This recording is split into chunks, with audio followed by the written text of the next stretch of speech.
আপনারা জানেন যে সুপ্রিম কোর্টের অ্যাপেলেট ডিভিশনে আমরা এখানে সাধারণ ছাত্রছাত্রীদের পক্ষে যারা আন্দোলনকারী তাদের না, কিন্তু আন্দোলন যারা করছে কোটা আন্দোলন, তাদের একটা আন্দোলনের মোটিভ আছে।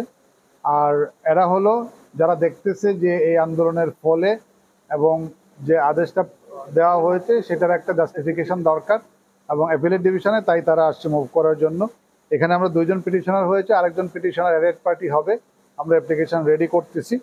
ওনাদের হচ্ছে যে হাইকোর্ট ডিভিশনে যে জাজমেন্ট হয়েছে আপাতত সার্বিক বিবেচনায় এই জাজমেন্টটা আমরা স্টে চাচ্ছি, এবং আমরা চাচ্ছি যে এটার একটা সম্মানজনক সন্তোষজনক সমাধান হোক। এবং আপিল বিভাগ হচ্ছে আমাদের সর্বোচ্চ আদালত। আমি বিভিন্ন টকশোতেও বলেছি যে আপিল বিভাগ যে সিদ্ধান্ত দিবে সেই সিদ্ধান্ত আমাদেরকে মেনে নিতে হবে। আমরা এই প্রেয়ার নিয়ে আসছি। আগামীকালকে হিয়ারিং হবে, এটা আগামীকালকে লিস্টিং করা হয়েছে।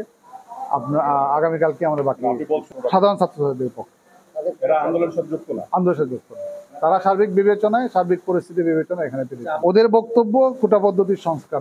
হাইকোর্ট ডিভিশন আদেশটা আপাতত স্থগিত চেয়েছে, পূর্ণাঙ্গ জাজমেন্ট না।